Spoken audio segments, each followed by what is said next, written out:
On today's episode of Spellz, you'll need 2 bananas, a bread knife, a needle, some thread, a coin, and a bun.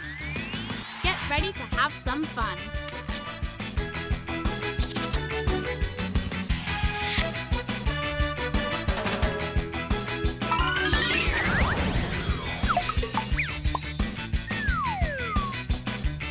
That's great, Jay, but what about the show? Remember Spellbinding snacks?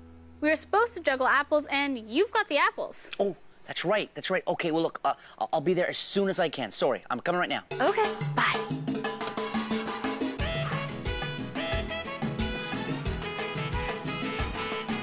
Ooh. Well, today's show is gonna be a hoot. We'll make magic with some bread and fruit. We're going to have lots of fun. We'll make a coin jump out of a bun. We'll conjure up magic with just a banana, a hard word to rhyme, a-nan-a-nan-a-nan. Today's show is called Spellbinding Snacks, and now I'll dance to the sound of a sax.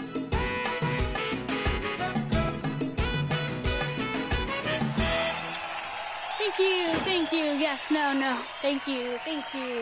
Bridget. Thank you, yes. Bridget, I got here as quick as I could. I was going to do a little bit of juggling, and here you are. You got it covered. Great. Yeah, put together a little number. Beautiful job. Well, let's make some magic.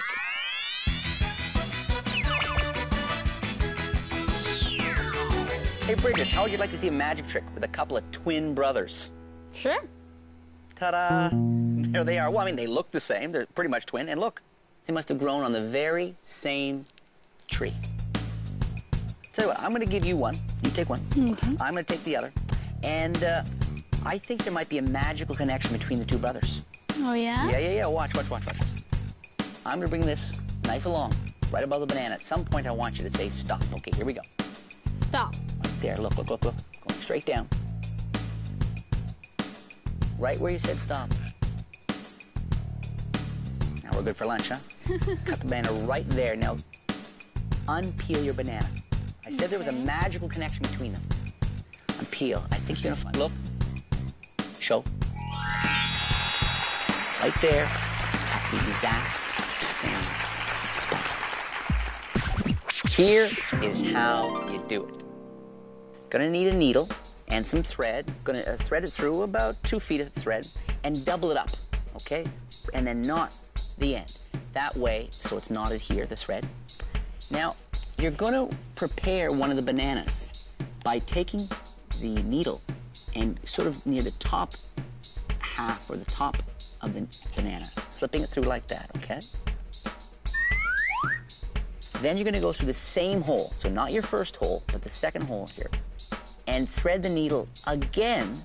So I've now made 2 holes in the banana, okay? And then I turn the banana over, and I'm gonna go along the bottom of the banana, so the bottom side of the banana, pushing it through a little further. You won't kind of think of it as a square. You're going round and round, okay? And this last time, so I've gone 1, 2, 3. I'm gonna try to take and put through that hole, okay? And come out the other hole there, okay? Like that. Pull that. So what I've done is I now have thread going around the entire banana. I grab these and gently pull, and just like that, I have just cut the banana inside the skin. Make sure you remember which banana is which, and you'll find it pretty easy because quite soon they'll start to bruise. You'll see a little bit dark there. You come out, you say, hey, I've got 2 bananas, break them, hand them the one that's already prepared, put the other one here. Now, when I go along like this, and I say stop, I hold it way above the banana. And by the time I say, I'm gonna go through, you to say stop anytime, I'm already halfway through the banana. So anywhere she says stop now, I can bring it down and I'll be very close. It's like a timing thing, but it's not hard to do. I cut the banana at that point, and of course, you open it up, and they find inside again that the banana is cut exactly at the same spot.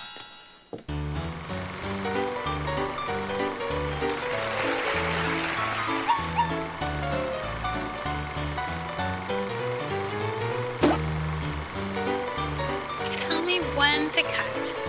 cut.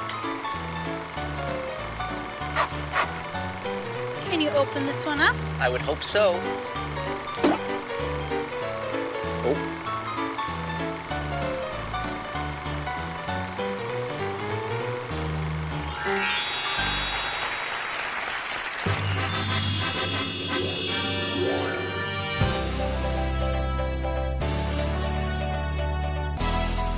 Good evening. Tonight's top stories: Mount Turgeon blows its top, Stock market is down. and my cheese sandwich doesn't taste good. But before we get to that big cheesy story, we'll look at food in magic acts. In 1845, Robert Houdin performed a most amazing trick using food. He pulled a handkerchief from his pocket, and on the table in front of him, he had placed an egg, a lemon, and an orange. He scrunched the handkerchief in his hand, making it smaller and smaller until it completely disappeared. He then told the audience that the hanky had vanished inside the egg. He put the egg in his hand and squeezed until it too had vanished. Houdin told the audience the egg had been passed into the lemon. He squeezed the lemon in his hand until it disappeared inside the orange. Next, he picked up the orange, rolled it between his palms until it got smaller and smaller. Then he crushed his hands together to reveal a powder. A small tree was brought on stage and placed on the table.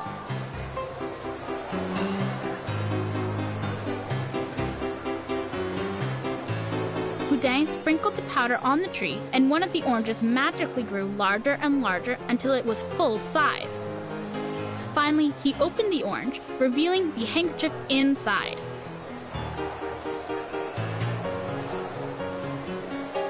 The audience was completely dazzled.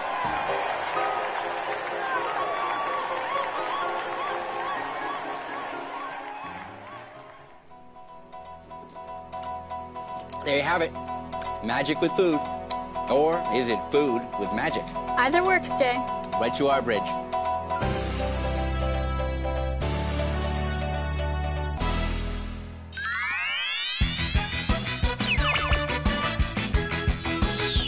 Pick a bun, any bun you want. This one. Great. You're sure this is the one? Yes. Watch carefully. I want you to see.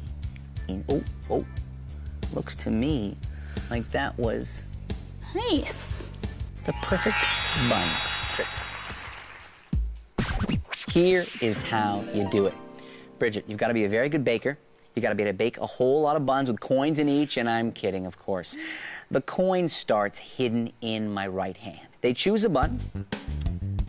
You give them a little look at the bottom of the bun so that everything sort of looks okay. It doesn't look anything strange going on the bun. Then the hands come together, and as the hands come together, I'm going to slip the coin below the bun. Okay. And then the fingers turn the coin on its side. Right. That way I can push it up right into the bottom of the bun as I break the bun open. And it looks to all the world like you just found a coin in their bun. All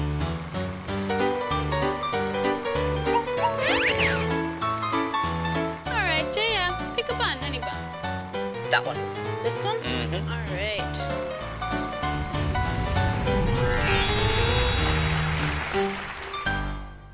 One of the best ways to get people to really care about the trick is to have them take a marker and make a mark on one of the props. And with this one, it's a perfect place to do that because they can first mark the coin. You can make it vanish with some sleight or another. And then later on, maybe in the meal or later on in your show, when they choose a bun, you can make not just any coin appear inside the bun, but you can make their marked coin appear inside the bun. That way, they're going to care more, and it's going to be even more astounding. So, Bridget, what do you have for us today? Today I have a trick called twice as rice. Great. So I have 2 containers. I'll put this one on the side. I'm just gonna fill this up with rice. That's more than filled up, huh?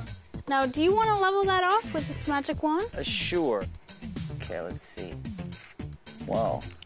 Well done, that's perfect. Now I'm gonna take this container, and you just tell me when to stop. Stop. As you can see, it's overflowing again. Where did all that rice come from? This is how you make it.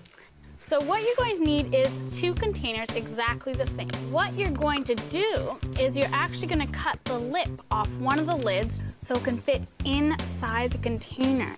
Put it down about halfway down the container, and then you're going to glue it in. Right in there and let it dry. When it's done, it'll look like this. So it's only about down to about there. Yes. So you fill this one up with rice, and this one's the unmodified one. But then when you pour it in this one, this has only half a container really, so when you pour it in, there's much more rice. And that's pretty much how you do the trick.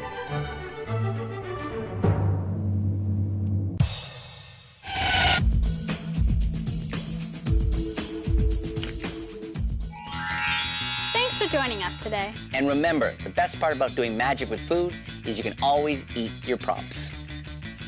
Hey, I wonder how banana would taste on pizza. See you next time. As you can see, my rings are perfectly together and they're not separable.